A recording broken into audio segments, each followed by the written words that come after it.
What's the connection between silver and BRICS? Good evening, folks, and welcome back to another episode of Silver Dad Knows. Remember, always live with no edits. If this is your first time here, hit that subscribe button now, as you're going to like what I'm about to say.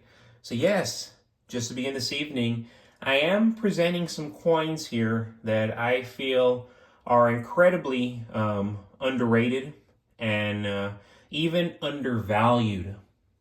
But what you're looking at right here are Barber quarters, and these were minted from 1892 to 1916. And I would definitely argue that these are excellent buys because of their combination of historical significance, intrinsic silver value, and collectible appeal. These coins are composed of 90% silver, making them a tangible hedge against inflation and economic uncertainty. Despite their rarity, particularly in higher grades, they remain surprisingly affordable compared to other collectible U.S. coin series. These were, of course, designed by Charles E. Barber, and these coins represent a pivotal era in American numismatics. Many were heavily circulated, leaving fewer in excellent condition today. Collectors and investors often overlook them in favor of more quote-unquote famous series like Morgan Dollars and Walking Liberty Halves, but I will tell you now, Barber quarters offer excellent long-term value due to their scarcity, aesthetic charm, and rising demand. So yes, for stackers, they provide fractional silver, and that's awesome because in a potential SHTF scenario, they're going to come in handy for trading.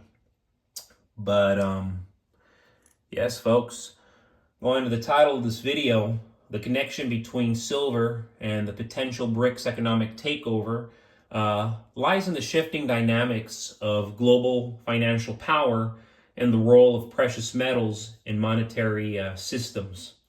BRICS has been working to reduce its reliance on the US dollar for international trade. The shift threatens the dominance of the dollar as the world's reserve currency, which will significantly impact global markets, including the value of silver. As BRICS nations push for de-dollarization, they're exploring alternative currencies and commodity-backed financial systems to facilitate trade. Precious metals like silver and gold are historically tied to monetary stability, making them attractive to countries seeking to create a more secure and balanced economic framework. Russia and China, in particular, have been increasing their reserves of precious metals as a hedge against Western financial dominance. So you understand, that's what has made the West so powerful, is holding precious metals, holding gold, holding silver. So yes, these moves signal a return to a commodity-backed global currency system, with silver playing a critical supporting role.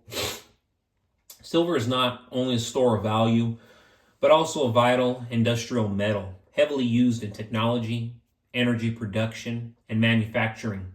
As BRICS nations expand their industrial capabilities, demand for silver will rise. For instance, China is already the world's largest consumer of silver due to its aggressive green energy policies and technological advancements. The growing influence of BRICS will further boost silver demand, driving up its price.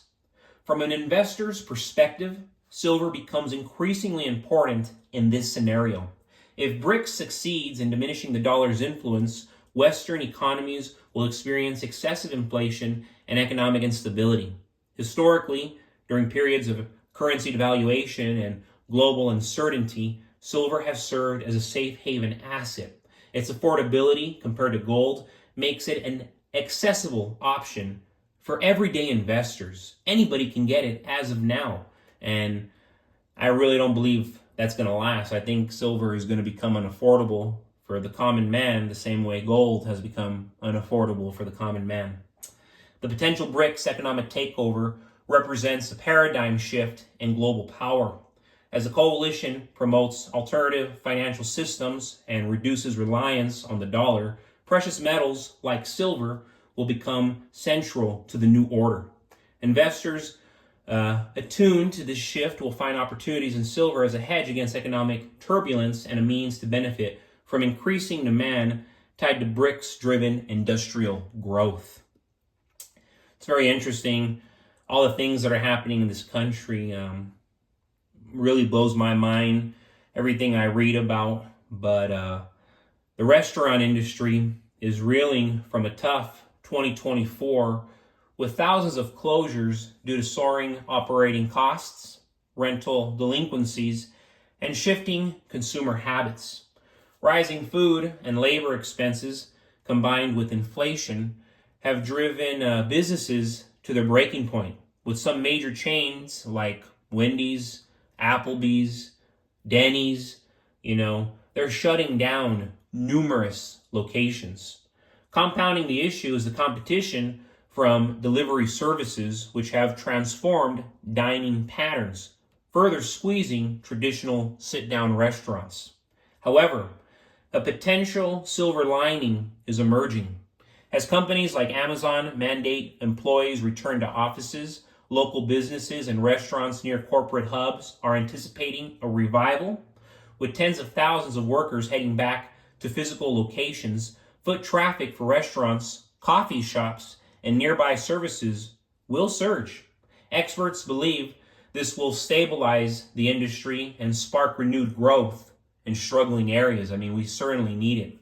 Amid this economic volatility, stacking silver has never been more critical. The widespread instability in industries like food underscores the fragility of the economy. With operational costs, rents, and taxes escalating unpredictably, silver offers tangible value and protection for your financial future.